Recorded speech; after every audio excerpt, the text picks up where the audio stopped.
call the meeting to order. May we have a roll call, please? Ms. Stone? Here. Mr. Here. Dacus? Here. Ms. Ramsey? Here. Mr. Lee? Here. Ms. Register? Here. Mr. Bohan? Mr. Phillips? Here. Chairman Whitt? Present. We have a quorum. Do we have a motion to approve the minutes from April 10, 2013 meeting? So moved. Second. Any discussion? Any corrections? All in favor say aye. Aye. All opposed? Passes. Few comments with respect to agenda.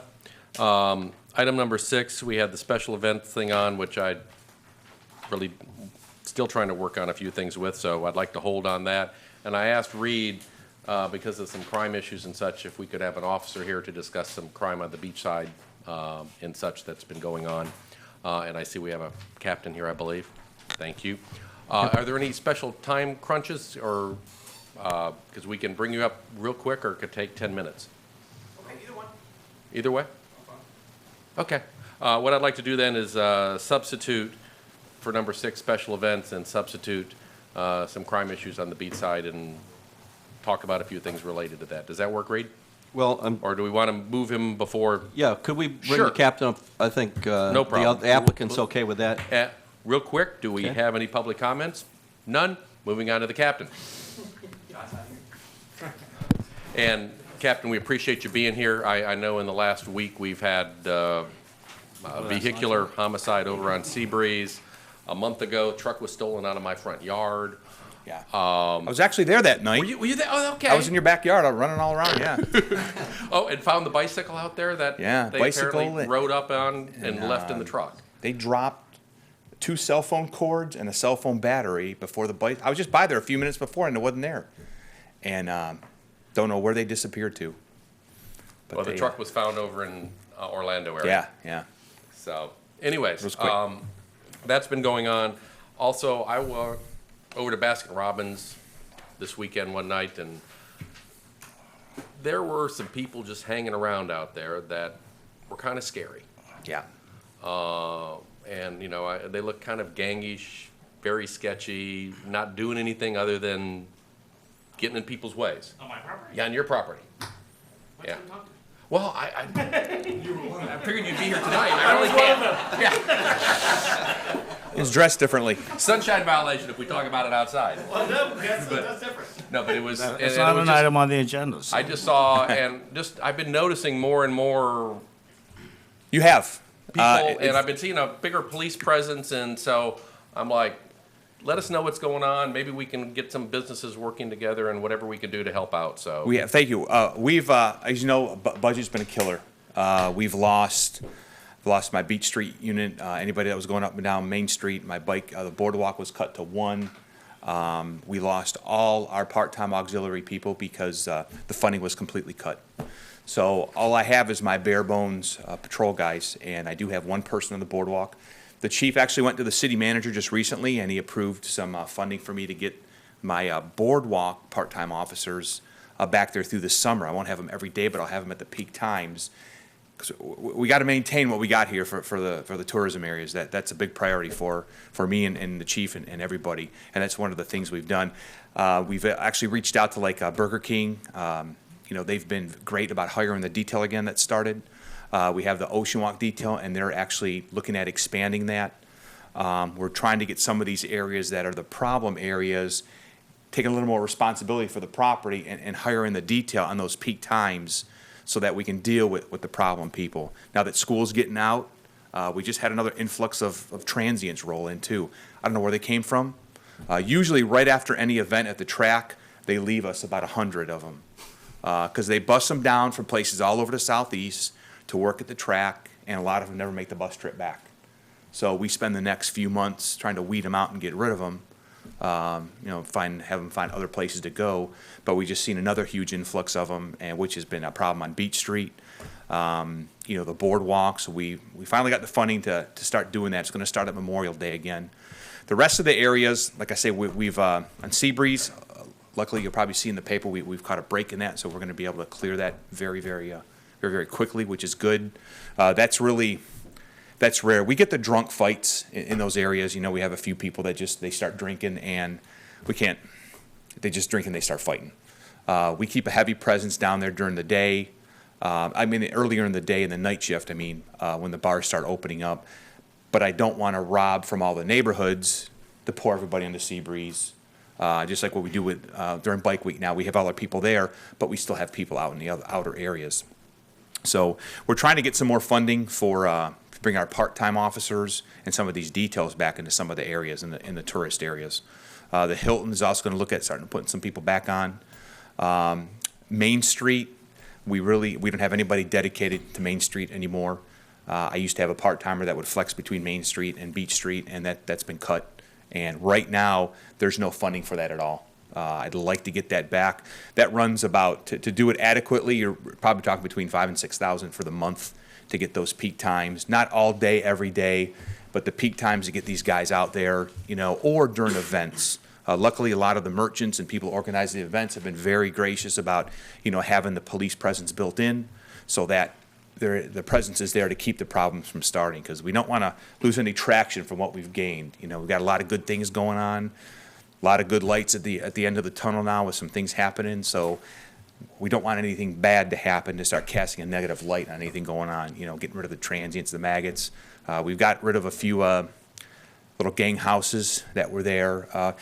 I use the term gang, but it's not like you see in LAPD type gangs. We've got some little guys that come together, and you band 6 or 7 of them together, and they're a gang, but they're not, the Bloods and Crips walking around.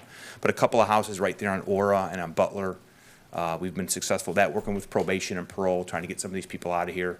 Our one biggest problem, and it still tends to be, is a few slum landlords that we have that they're renting rooms by the day, by the week, cash, and with the help with code, they've been pretty good about getting some of these houses fined and getting some notices of violation so we can try to alleviate some of these problems quickly before the summer gets in.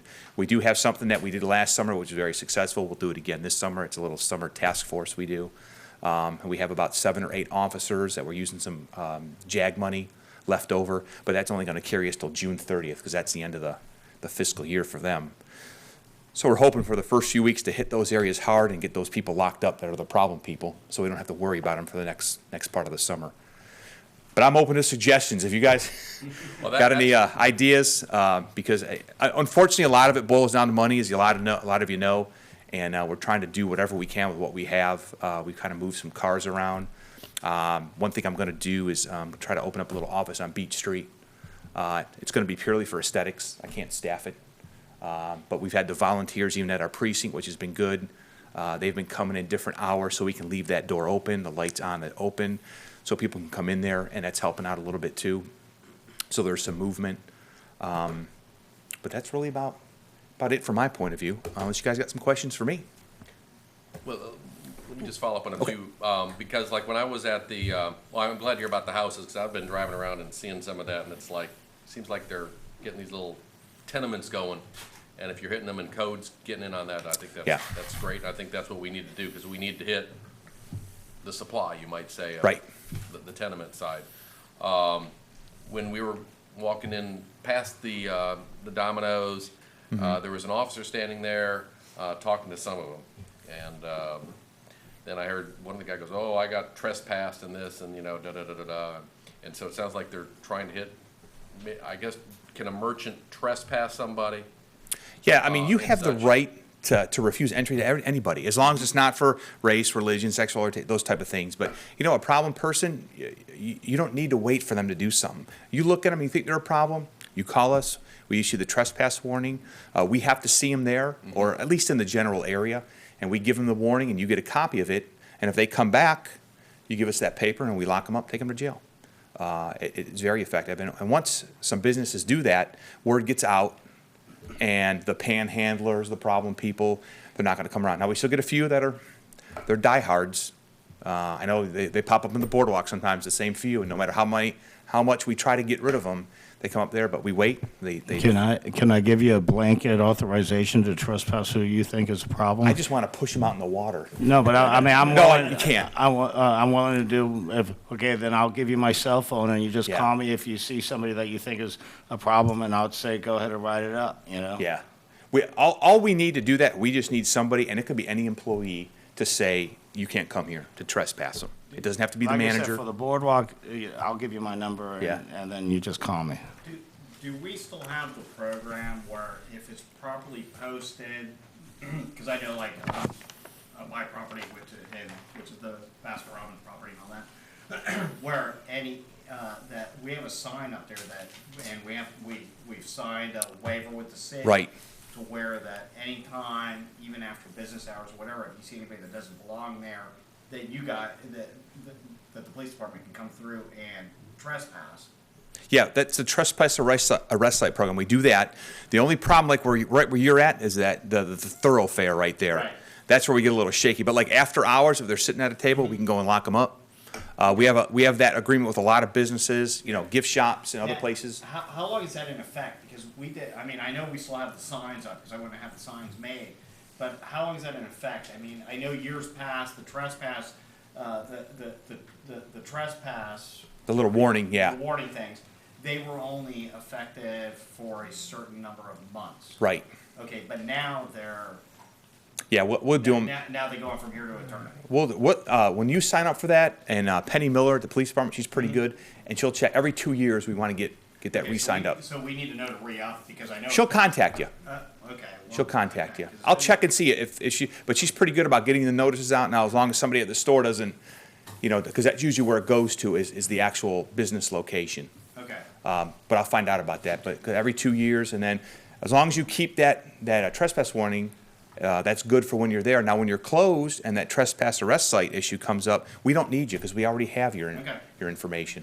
The only problem it gets iffy is with residences. It's very, like apartments, it's very tricky on who you can trespass from, an apartment or, multi-unit housing. Or if you own the building, your tenant can pretty much have whoever they want over. Do most of the businesses around there know their ability to do this? Oh, yeah, yeah. I Okay. mean, a lot of them keep little books of or a paper clip. I have photo albums Yeah. filled with, when somebody gets trespassed from my property, I actually take Yeah. as they're getting trespassed, I take a picture. And that helps out for your employees too, so Yeah. they know who to look for. Yeah, okay, that's good, because, I'm just seeing these people, and they're scaring people away. And I heard there was even an editorial in the Orlando Sentinel, some people came and parked over near Peabody and walked up and Yeah. never coming back. Reed, I have a question for you, which pertains here. With the recent criticism of the CRAs and the county, and saying that we're not using it wisely, don't you think a step in the right direction is maybe to set aside some extra money to go towards policing? Which is one of the things that CRAs are allowed to do to improve and promote the area? Absolutely, there's no question. It's just that we've hit rock bottom now in terms of where our funding is and what we're able to do with the policing. I'm hoping to see the property values go up this year. We know we have a lot of promising things in the future here, but for this time, right now, it's both the general fund, the grants that the police are working with, everything. We have just wiped out most of our financial resources. But with We- those future hotels that are proposed, the Oak Ridge and Hard Rock and everything like that, obviously there's been a lot of activity in that area as a result, which, Well, I think number one, we see that there are some things that the police are doing right now to reestablish a presence out there. And that's a start.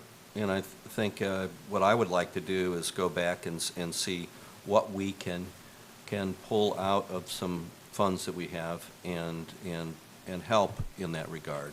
Be to great. Keep this going. So that's something we will do. And I was down there too this past weekend, and it looked a little rough. It looked a little free-for-all. And we just hit this point where we just have fewer people out there that can watch all of this. And it's pretty obvious that those who want to take advantage of it are starting to come out there in a bigger number. for Well, they're getting out whatever of reason? school too, the colleges are letting out, the Yep. kids are getting out, and this is when we start seeing our big influx now for the next couple of weeks, right after this group that's here now, the Dayton, Ohio group. Once they leave, all the schools are out, so we don't have access to truancy issues because they don't have to be in school.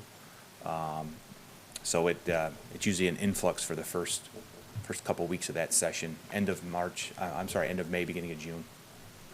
But I'll look into this year's funds. Next year, again, until we see something change in property values, we don't have a way to afford that.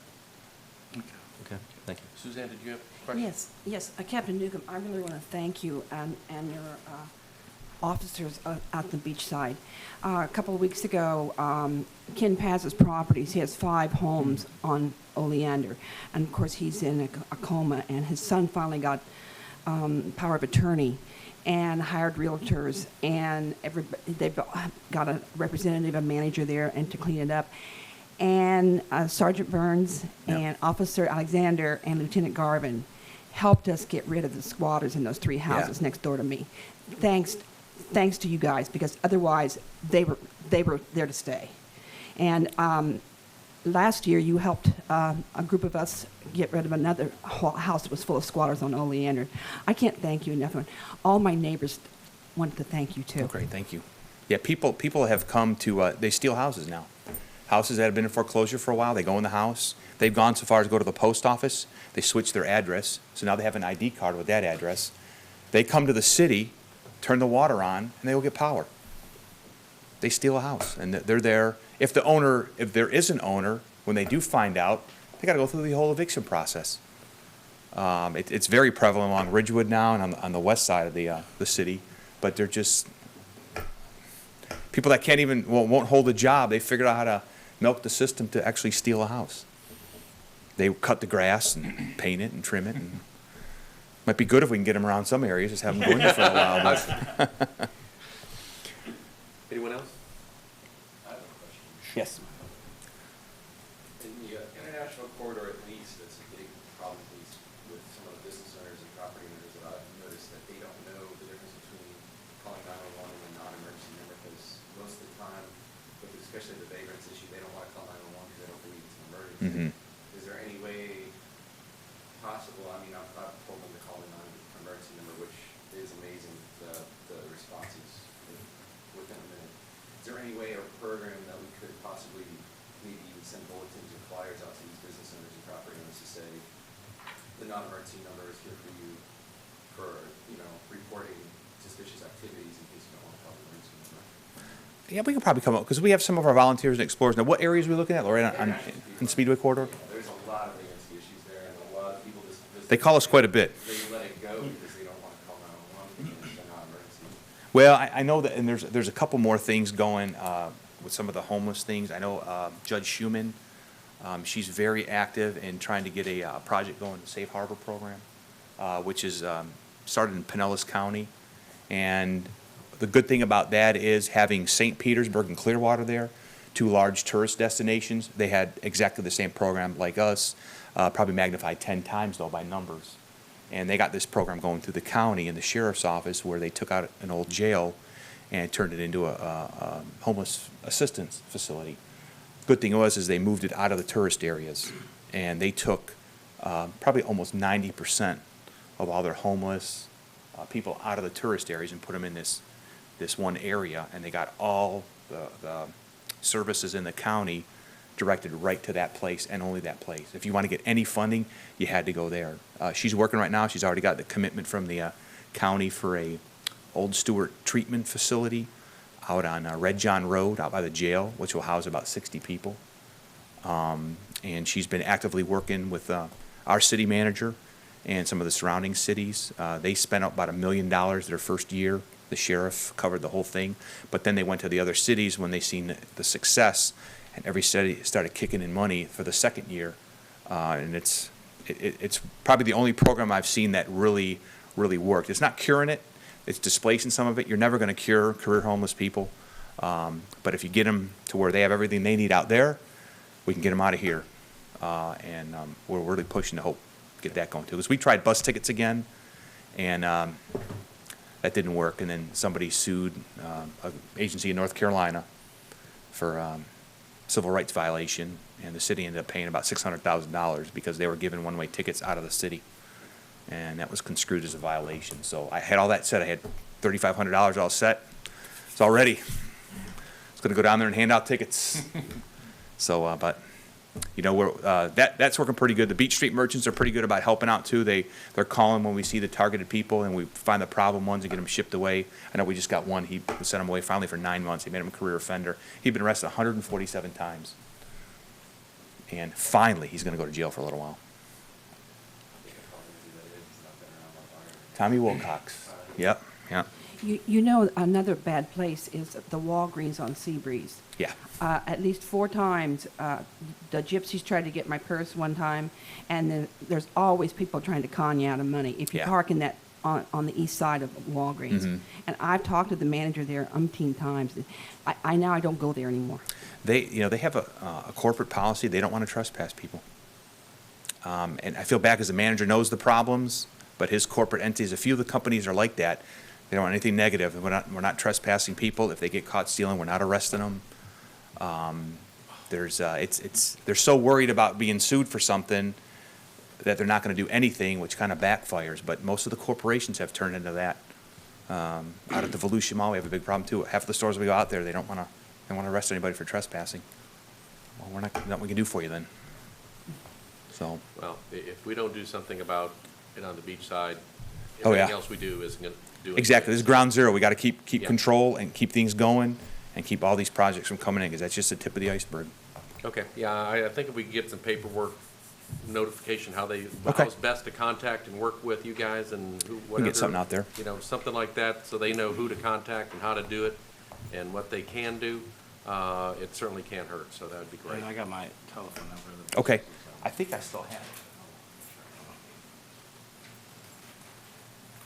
And I'll leave some cards here for you to get passed out if you don't already please. have them. It's got my, the email's usually the best way to get me because that comes right to my phone. And the phone number's on there too. But if you, any questions, feel free to call me. Great, thanks, Captain. Okay, great. Thank you very much.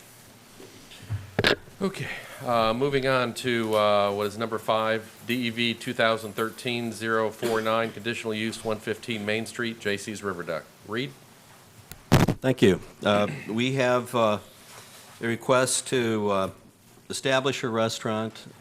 It's already there, I should say, now open, and the intent is to use the outside of the restaurant in 3 different areas. There's a site plan included. Hopefully you've had a chance to look at it, even go out and visit the property. And it's no different than it's operated in the past in terms of those locations. But one thing that's a little different, just to remind everybody, is that we some of you weren't here maybe when we had that discussion on the variance back in, I think, last November, December, in that time period. And at that time, there were some concerns about the operation of at that location. And so after some lengthy discussion, there was what I would say were conditions that this board wanted to make sure was considered as a part of granting a variance. In any case, I've spelled those out for you, and they're just letting you know that there's no special events, no live dancing, performance. You can't have the amplified sound anywhere in the premises, with the exception of the stage that was going to be inside the screened-in area. That was going to, that's on the site plan, and shows it on the north wall. And there would be no outside liquor sales in the parking. It says into the parking lot, and then the TPA would be allowed in the parking lot.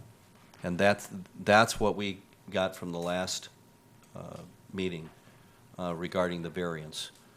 So I don't know if you want to have any discussion about those issues, but the variance was approved and by the Board of Adjustment.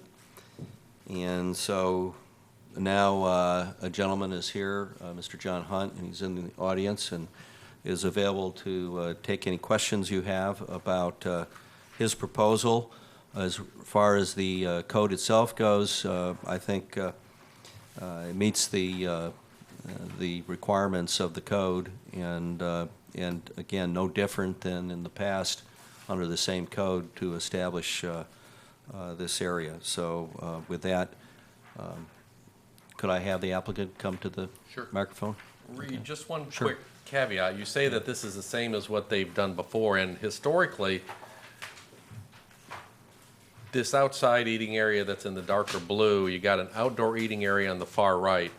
That, to my knowledge, has never been used during normal business periods. The outdoor seating area next to the planter is not generally used historically. And the fence enclosed area was added, midstream, and that area has been used. But those other two areas, I don't think were used really other than for special events. Okay, that, again, that was represented by the property owner previously. I How realize, they but used I it. Okay, live right there, so I'm right, tell you that I'm that not was there more every day. special event territory. yeah. But if we can come Thank you. forward and Reed, I would like to bring up the fact that I brought up the last time, and I think Teresa also spoke about this, and we did not understand why this particular restaurant was not allowed to have special events when every other restaurant on Main Street can have it. And I don't think it's fair, and I think it's punitive and selective to do this to this owner of this property and business. Now, Jim said, your attorney said that that was okay. They were just trying to get the approval, and it was he would come back for that if he wanted to. But I just want to go on record that I don't think it's fair to you. And I would hope that this new board might reconsider that this evening. I completely feel the same way. It really is, it's cruel and unusual. The whole street is entitled to these privileges, and to single out this property that is clearly a restaurant of all restaurants, to me, No, it just means that they weren't allowed, they weren't permitted itinerant vending in the parking. It's from the parking. There's a whole And, thing from the parking. well, and that was due to, I think the reason, if I recall correctly, was because of the loss of the parking on the south side of the street, which severely, that was the big, that there was a big the biggest point of the variance was their parking requirement that was waived. So in lieu of the parking requirement that we allowed them to open up with the lack of parking and not finding parking to facilitate their business, we said, okay, we'll allow it, except, they need parking, so if they need parking, why are we gonna let them close their parking lot to put vending out? So it was a give and take. I don't think it was just a total blanket that we're being punitive and saying, we're just gonna take something away from them. It was a give and take. At least that's the way I came away. okay. Well, I really don't think we can do anything about that because that's all part of the variance that was approved by the city commission. And anything on that would have to go back before city commission and such too. Was Correct, it, Carrie? was it the city commission or the board of? Board of Adjustment. Board of Adjustment, But they okay. did have final authority, so. Yeah. So anyways, we're up here, really, I think this is just for liquor sales and the outside, correct, Reed? That is correct. Okay. Any comments? I'm kind of confused. I was reading over this history of the case and everything, and there's 5 items that were stipulated as being required to approve the variance for the parking. And I was under the impression the entire time here that I was not allowed to serve food in these 3 select areas. And I have not served food in that area. We had counter service where people would come up and get food and carry the food back to their tables in these outside areas. In fact, we didn't even use the outside area adjacent to a Main Street sidewalk. And now I'm seeing that the stipulation was only restricting my liquor sales in the parking lot area. No. Am That's I different from what misunderstanding you're here this? Am I for. misunderstanding all this, or? Yes. Those were conditions that said you couldn't do liquor sales in your parking lot, even Okay. during a TPA event or something like that. Even during a TPA event? Yeah. And, you know, these were, you weren't to have live dancing. They were trying to keep it from being a risque bar situation, Sure. okay? What we're here today is whether or not you can serve alcohol outside of the normal restaurant area in your outside areas. Okay, which requires a special conditional use permit to do that. And I'm requesting that here then, right? Right. I have a few concerns about it myself. Do we have the pictures, please? All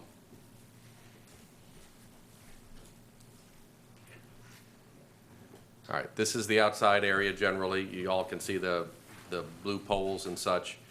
And then there's a deck area out there also. Can we go on, please? All right, this is one of my concerns about the caliber of what's there, okay? It looks like we have Waffle House benches out of a Waffle House, which we've put a new piece of plywood on top of as a table, and put a coat of polyurethane on it or something, and that's the table. And that is not what I want to see being stuck outside right along the sidewalk in our corridor along Main Street. That, to me, is not an acceptable quality of a product that we want to present, because to me it looks trashy, nasty, redone. Those tables are made out of steel at the base. They're going to be rusting away within several months. And I just find that unacceptable, just from the quality of the furnishings that's been placed out there. And then there's some fairly cheap plastic tables too. That's not what I think we're trying to present if we're going to give you special permission to serve in this outside area. Secondly, the next photo, one of the express conditions of being granted the variance and to be able to open with the limited parking was that you were not to have any amplified sound outside unless those enclosures were down around it. Well, this is a photo from Saturday night, or Sunday night, one of the two, where you had gentlemen playing Jimmy Buffett-style music. Enclosures weren't down. This was after a few weeks ago when I went over, when they had a full band playing there. And I mentioned, oh, okay, and they put them down. But here we are this weekend, and then just before coming over here tonight, I walk out and I'm hearing music again. Walk right back there, and I have a picture if you want to see it. Maybe the same guy playing there again, in violation of this condition of the no exterior amplified sound without those being down. I apologize for the confusion. I thought the requirement for those curtains to be down was after 10 o'clock at night. No. It Okay. doesn't say about 10 o'clock at all on this. And we discussed this when I was over there several weeks ago. Yes, and I apologize then too, because I thought it was because it was after 10 o'clock that they were still playing, or playing their last set, and I'll make sure that they're down all the time when there's entertainment there now. Okay, if you would, I hate having to be the noise police and such, but I really don't like to have to listen to your music out on my deck, okay? And I don't I think wasn't should. aware it was floating that way, because we had all the speakers pointing away from that area. Doesn't and I make just- any difference. It's still, I hear it, neighbors hear it. We don't really want to have to hear it, All right. well, okay? My mistake. It's, you know, there is no time limit on it, okay? All right. But anyways, those are my concerns about it. I just find the furniture and furnishings out there not of the mode that we need to see out there. I'm supportive of giving you it out on the deck area. But the other areas here along the side and such, at this point, I can't support that, so. If you would please, go back to that first picture you showed with the outside deck area there. That was furniture that was on the premises when I took over the place, and rather than tossing it, I made use of it. And I thought it'd be, as you probably know, I opened the day before Bike Week. And in order to have some seating to draw customers during Bike Week, I set that up. The tables were shot, so I put plywood on there. We're currently recovering those plywood tops with fabric that has a peel and stick adhesive on the back of it to make it more waterproof and more sightly. I admit, you know, patio tables are the cheap plastic type. The patio chairs are cheap plastic, but that was what was there that we are utilizing to use everything that we have available to us there. And I'm sorry, but to me, it looks cheap and not the presence we're trying to establish on Main Street, and so I really can't support having that in that area. So that's only my thoughts on it. Yeah, well, we can always build from there. That's Yeah. what we have now, and improvements will, right now, every penny I make goes back into the place, then some. Yeah. And so, And I want you to be successful, you know, mind me. thank you. I really do, okay? But I also want it to be in a certain manner, and so I'm comfortable with giving you approval for the deck area, which was the main area, because this whole outside area got added as special event territory over the years. Which area are you talking about? The area where those tables and chairs are. Okay. Okay? When it was originally built, it was just the restaurant with the area in which the stage is at, okay? The Okay. covered area. Then they added the deck out towards the river. Okay, And then when they had that, then they said, well, now we can actually put some tables out here on the paver area. And then they did that, and then they put the fence around it, kind of, the enclosure. Then they expanded a little bit more. This is just how it's gone over the last, 12 or 15 years or so.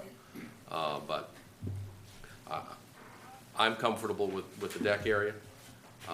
If things get busy enough, and you're gonna need this area, and you can put proper furniture in there that I think, that looks like it's made for it as opposed to a Waffle House,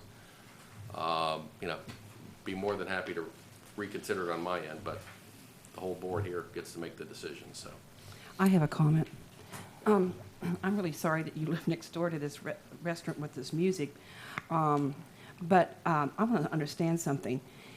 You're saying in the hot summertime heat, people go to a restaurant that sits on the river for the view of the river and to listen to music playing on the stage, and that these curtains, these heavy vinyl curtains, are supposed to be down every time they're playing? Only on the side back towards the residential area. The Debbie, rest of just- all the riverside and Debbie, everything. just would be on outside. our side. Okay, No, good. we're not, no. Yeah, I was going to say, No, it's just trying to keep the sound and the baffles, keep it that, from coming back. I got it. Okay. And it was worked out in the past and, was moderately successful. Okay. Not that bad. Contrary to some rumors. Teresa? I'd like to make sure that you, Mr. Hunt, are clear and that I'm clear too, because it sounds as if there was a tragic misunderstanding in your case where you felt that you were not allowed to serve food, if I'm understanding it right now, outside on the main deck area. Right. In other words, where that bar extends out, you felt you couldn't serve anything. Right, Food or anything. or drink, right. And Reed, what could he have served up until tonight? There's no table service that's permitted outside until, None, nothing, None. not food or beverage? not for service. People can come inside. Okay. That's how that rule is interpreted. Okay, so and a wait staff can't go out and take their order and come in and ring it up and serve? No? They can have someone come in, and they'll One come of their- out and let them know that they can come in and pick it up. They simply can't go out there and provide the meals, the drink. What's the reasoning behind that? What's the logic of that? Wait, okay, we're talking about the paver, like off on the The- sidewalk side. No, Neighbors and we're the talking deck about the area. Any outdoor. non-blue area, You the mean on main the restaurant. where the stage area is, also out there? Right. Yeah, Also out there. yeah. Oh, That Why? was not my Oh. understanding back in No. November, Okay, that- December. Wasn't mine either. Yeah, and, Yeah, my hands are tied. yeah, But Yeah. what's They- the logic for that? What's the They reasoning have for that? always served, originally it was built, and the covered area where the stage is at was part of the restaurant, Right. okay? And are you saying they weren't supposed to be serving in that area also? Because So I know they have been. I see the bartenders out there and everything. But that doesn't matter to me. But that would be ridiculous because that's not outside. It seems ridiculous to me too, but that's how it was. I was that's- thinking we were just speaking of the blue paver stone area outside. I didn't realize we were talking about You're also the talking back part about of the those, restaurant on those the river. shaded areas you see in the light blue on the floor plan. Well, who did this? I mean, who decided this, Reed? One have- of these is inside. Part of the shading area is actually in the restaurant. Yeah. It's the bar area Our inside. zoning officer who handles the, in particular, the alcohol licensing and the permits, that is Well, if, where it's coming from. Reed, if all this blue area was where they couldn't serve, That's ridiculous. they can't serve anywhere in the whole place. Okay? Yeah, it's very limited, very limited. No, No, I'm no. saying, The light blue area. the whole light blue area is the whole interior I think of the it's that dark service line. area. Well, Isn't it that dark let me, line? there's a line that splits the bar in half. That's the wall. And the, Sliding glass door wall. Yes. yeah, Yes. to your right, you can serve. Yet the other side, even though it's screened in, that's considered an outdoor area. Well, that's ridiculous. Yeah. I have to So- agree. That's heartbreaking. Yes. Sorry. So again, all the reason to try to come here and Yeah. get this done. Yeah. That wasn't that was not part of our intent. Well, we had nothing to do with it. Yeah. Okay? And then, so then, tonight, it's the light blue area, all of it, including the left of the dark line, and I believe you're requesting the dark blue area? Yes, I'm requesting to be able to have table service in the outside sidewalk area, or areas adjacent to the sidewalk, in the area that's the deck that's been built along the river, and also the area which is underneath the main roof of the whole building, where all the garage doors are, to be able to have table service in all three of those areas. And just to be clear, the areas that are outside along the sidewalk, it's inside the fenced-in areas. Yes, Those areas yes. that, because that's just part of the I have state's no requirement. desire to try to obstruct the sidewalk traffic or anything Right, like so that. even though there's some, when we talk about shaded blue, we don't mean the areas outside the fenced-in areas. Right. And are you beyond your property line there? I'm not sure exactly. I looks saw like- something in the literature here, something about encroaching on county property. There's a gray area in there. It's not an encroachment, it's actually an agreement with there's a provision in some arrangement that's been made with the county, so it's approved. Yeah, that's a paved, areas with pavers, those, Yeah, there bricks, was a whatever. dispute years ago, and I think they resolved it in some manner that allowed them to park motorcycles in that area, but not serve in that area or something like that. So So then, on this diagram, it's really just the dark blue and then this other middle blue square. That's the outside deck, that was added on, and also. I think that's all we're looking at No, is yeah, this but if you and look And this. also to have that inside Also, building. half of the light blue upstairs. Half the bar. It's half the area, the left half of that area that's under roof is considered an outside area and has been interpreted as such. Okay. I Let's need, not I for- need clarification on this. In other words, the zoning officer is the one who established this limited use on the outside service. It was done by the zoning officer? Yes, our zoning officer has the job of interpreting the land development code and where the lines are drawn and what's inside and outside. And Okay. But we, as this board, we can give him a conditional use, and if we vote on that, he can have the table service in these areas that we're talking about outside. We have the authority to do that, right? that's what we're doing. that's what you're doing. Okay. And let's not forget that our legislator, Dave Hood, was instrumental in creating this confusion. Mr. Chair, can we call the question? Well, there's no motion. All right. So Do we have a motion? I will move that we approve DEV 2013-049, conditional use for 115 Main Street, J.C.'s River Day, as described in the agenda. Second. Any discussion? All in favor, say aye. Aye. All opposed? Aye. Oh. You want to discuss it after the fact, John? Yeah. Come on.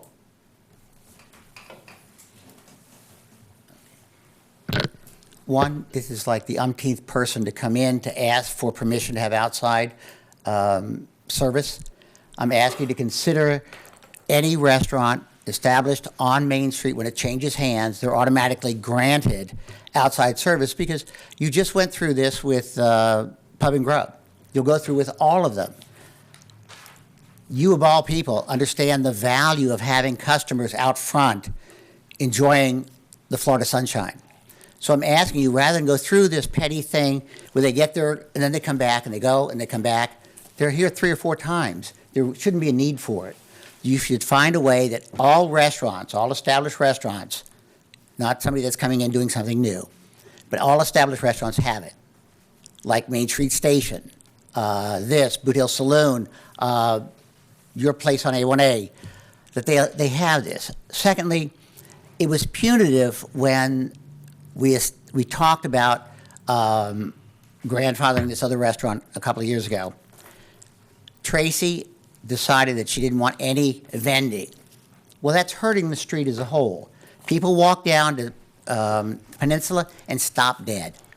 Everybody's making money hand over fist. This guy, whoever, you or whoever's going to be at that restaurant, is not going to be able to do so. It should be, one, for the event itself. We need this for the event. You don't want dead spaces. And secondly, there really isn't a reason. If you go by your reasoning about no parking, then Boot Hill Saloon should not be granted this either. Remember, they are west of Hollywood. They're required to have parking. And she puts tents on her parking. If she's allowed to put tents on her parking, then he should be allowed to have tents on his parking. But this was an agreement to get the restaurant open. I'm asking you at some point to look again. There was a time when there was no need for parking anywhere on Main Street. Suzanne Kewen put it in 20 years ago. I'm asking you to take it off from Hollywood to the river, that they're not required to have the parking. If 3/4 of Main Street doesn't have parking, why just this one little commercial zone at the end? So at some point, I would like you to look at that as well. Thanks, John. Thank you. You have your approval, sir. Thank you. Thank you. I have a question. Yesterday, or Sunday, Cinco de Mayo, I was driving down 92, and I saw a restaurant called The Lime, close to the racetrack, Cross the street, yeah. and they had a outdoor band playing. Are there situations where I could do something like that? They had an outdoor band out in the parking lot, and had a nice crowd enjoying the music and celebrating the Cinco de Mayo. Are there certain techniques or procedures to be able to do something like that? Or is that just something that I can only do like maybe during bike week or something with TPAs or whatever? Well, Everything based on kind of the depends approval on that- zoning. And so, yeah, you're better off calling the zoning officer and finding out what your options are. But that restaurant is in a completely different zoning district, different rules, regulations, what Oh, you can do. So okay. you just need to have a I conversation. was just And impressed when I drove by. I said, wow, what's going on here? A big old party. well, and let me tell you, if you go putting a band up in your parking lot, it's going to be a violation of your special exception to allow you in there, Oh, okay. okay? And also, there have been problems in the past, when they put it in the parking lot, it's within 50 feet of the houses, okay? And there's serious noise issues. Okay. So that, I mean, there's the huge history there. Okay. And that's why putting the band over in that corner with the screens down has worked for you guys, and it's worked for the neighborhood, so. Okay. Okay, Very good. Well, thank you very much. thank you. Sure, take care. Okay, redevelopment projects update, Reed.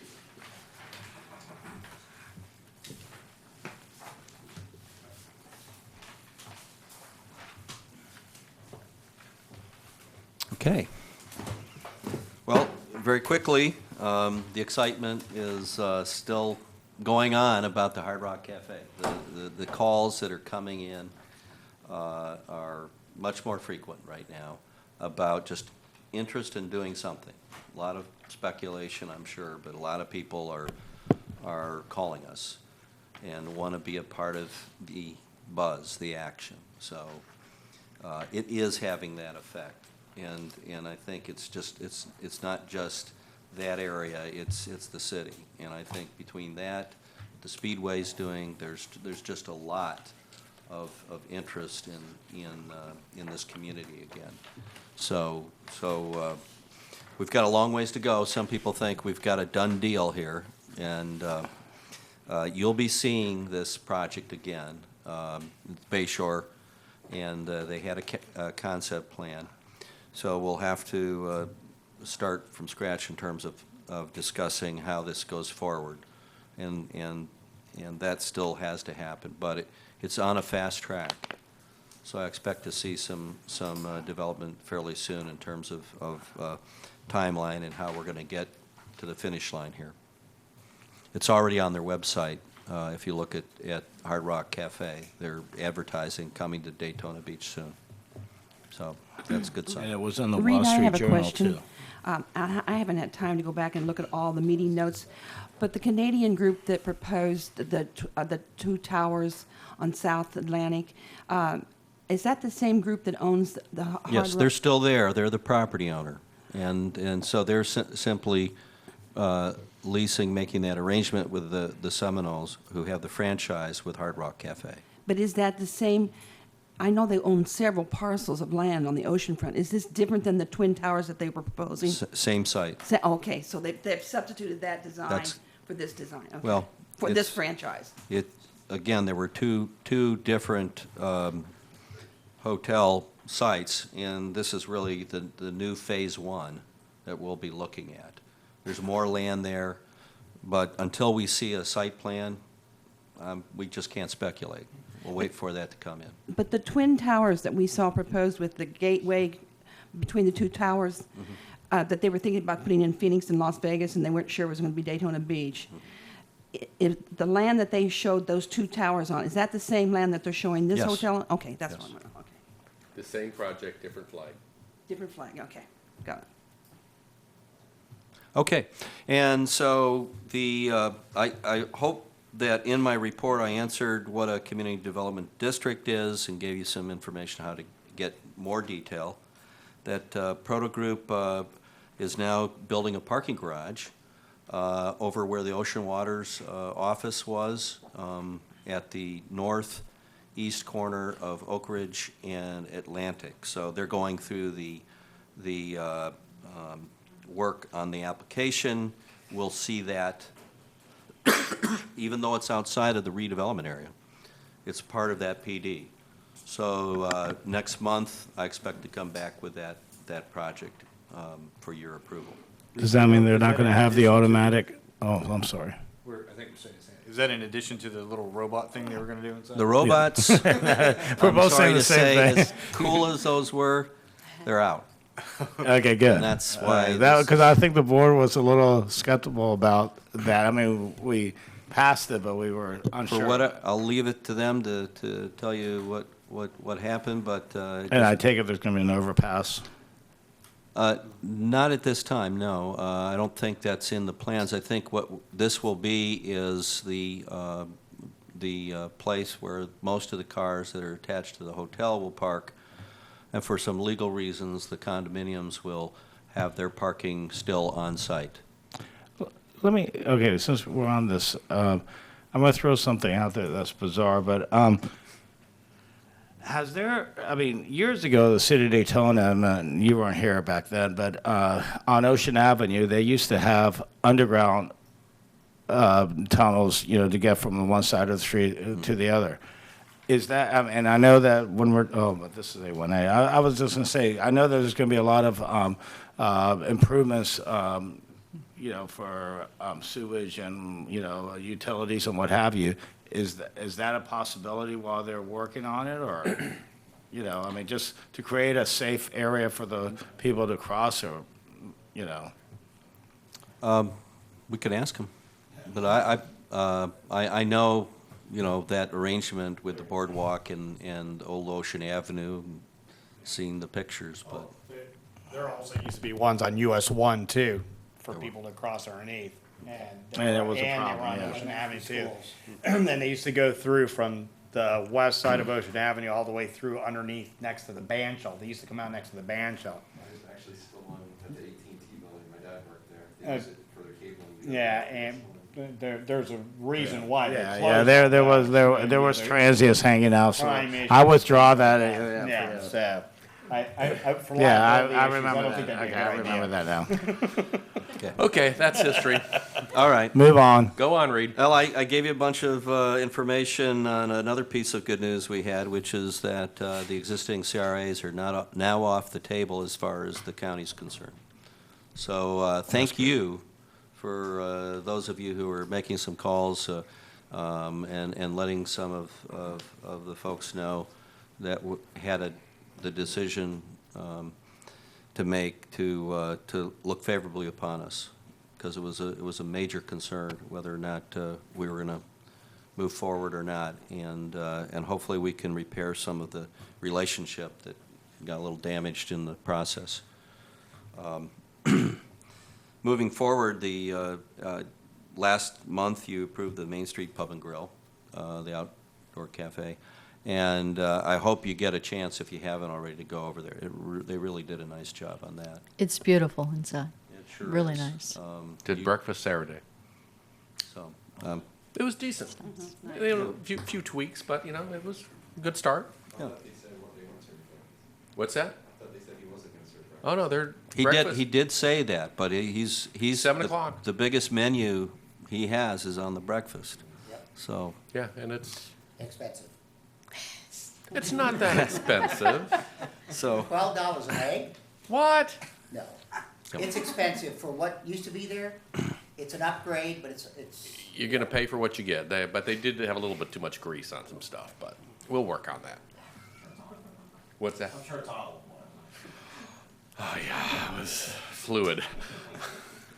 Reed? Sunoco is on the June 27th coming up, so we'll revisit that. There may be some changes along the way because they are concerned about the neighborhood and how they're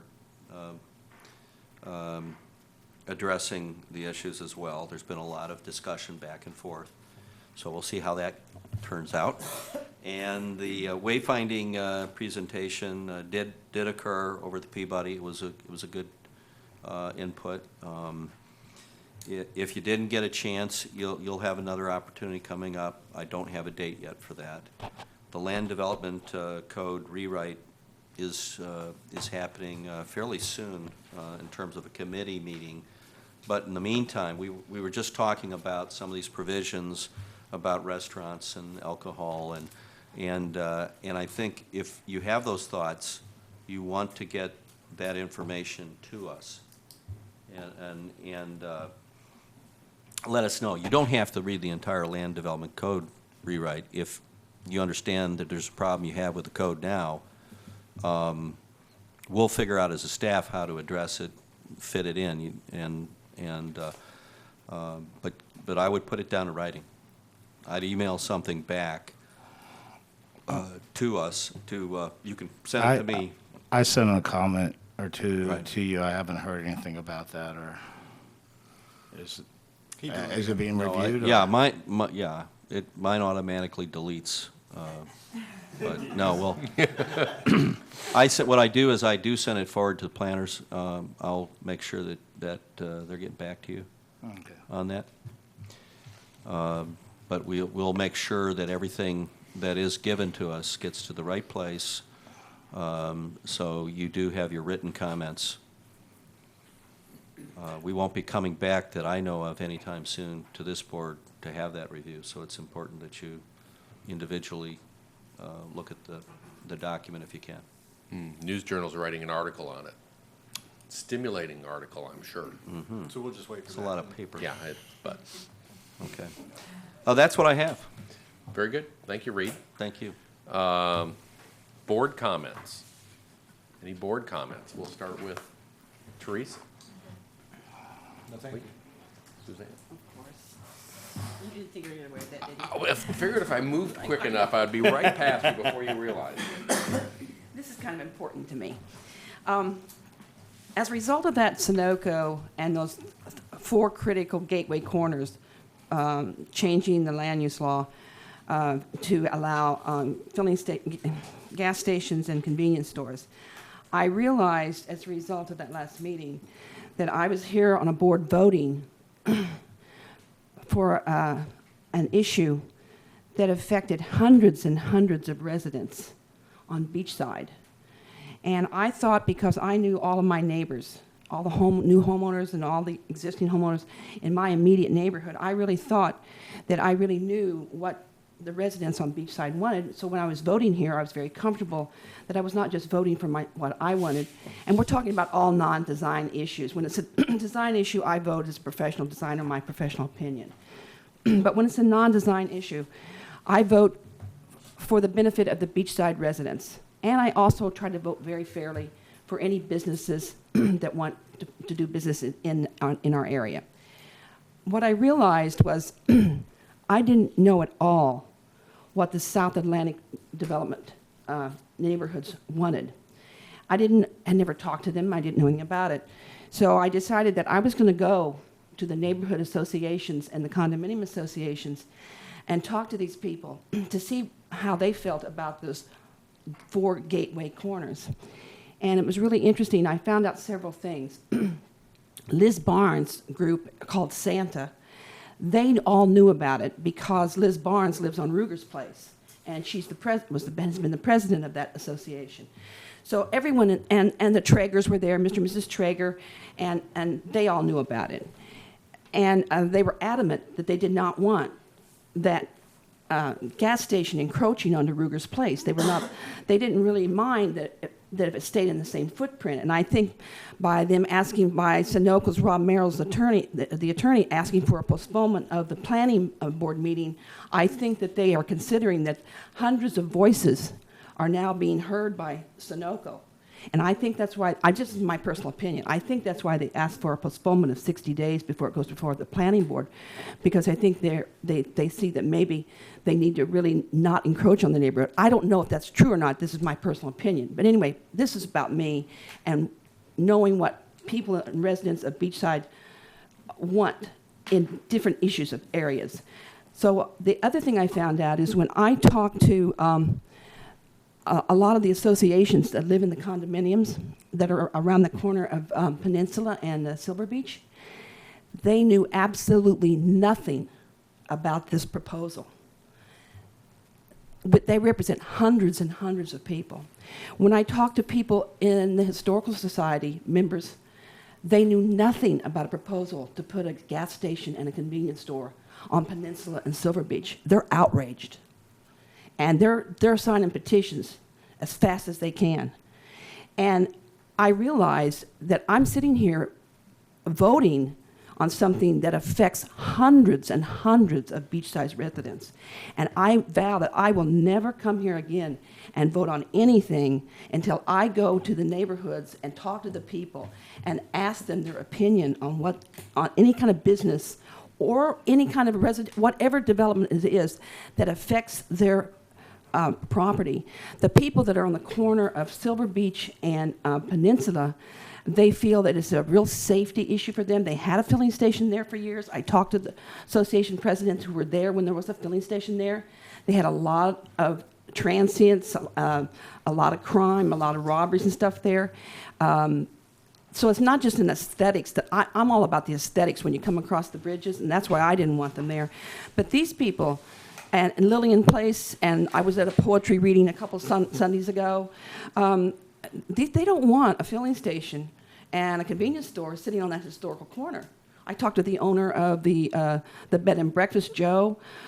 He said it would change the entire ambience of his historical bed and breakfast to have a 24/7 gas station on that corner. So anyway, the point is that I'm going to go to the association meetings, and I'm going to find out what these people want in these neighborhoods.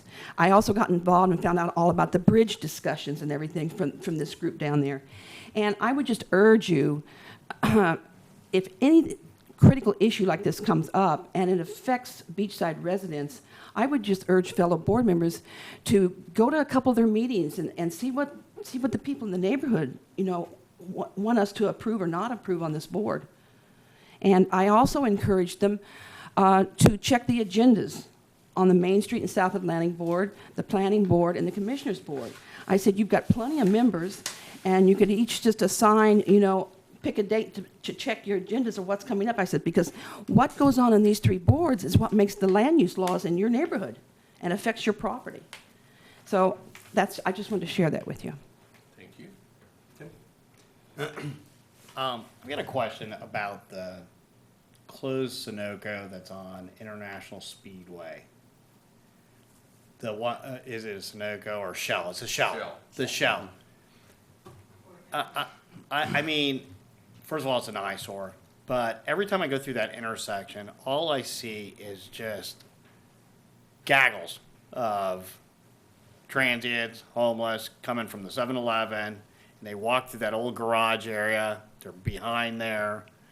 I mean, can we require them to fence the property off or something? I mean, I know we had them take down, try to make it, take down some of the signage and logos and stuff like that, but it just seems like that's a real, they go behind there, and it's a haven for them. It's being actively marketed by the owners of the property.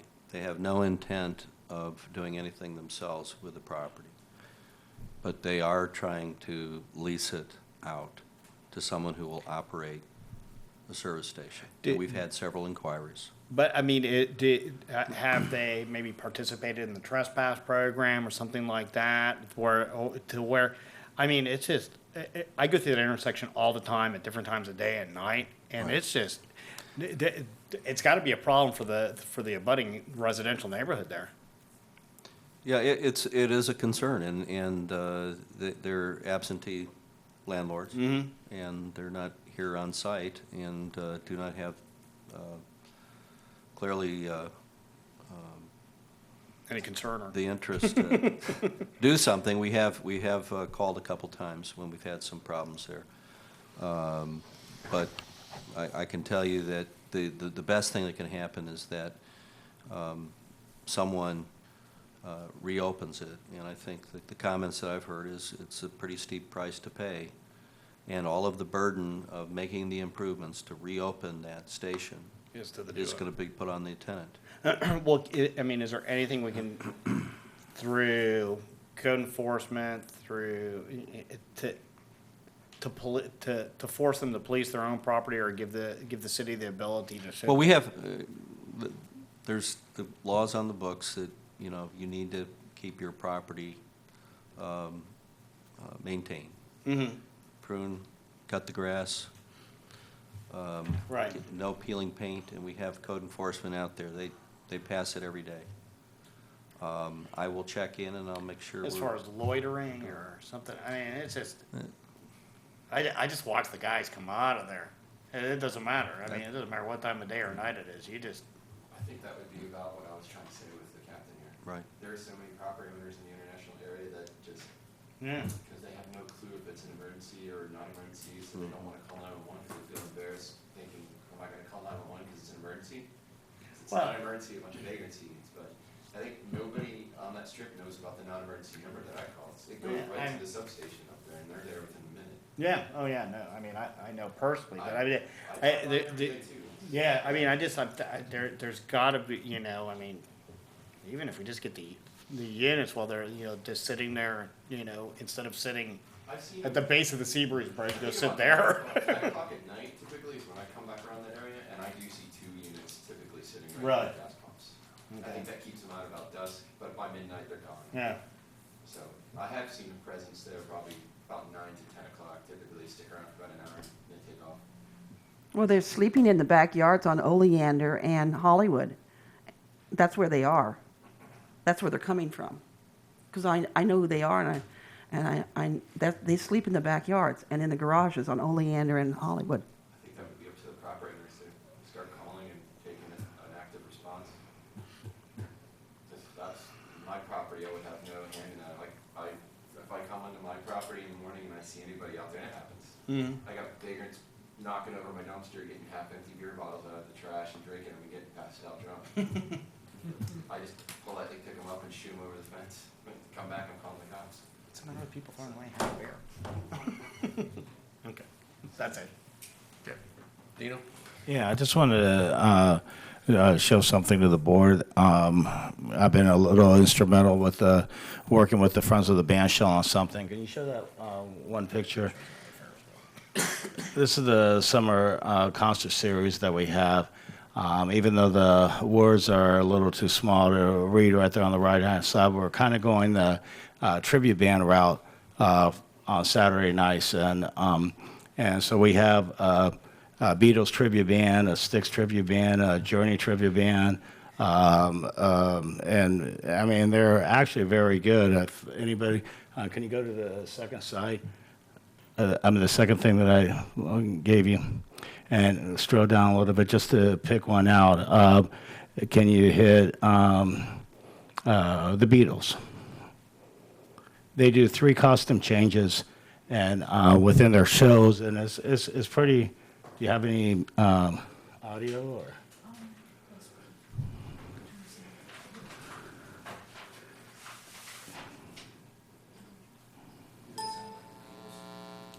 What's that?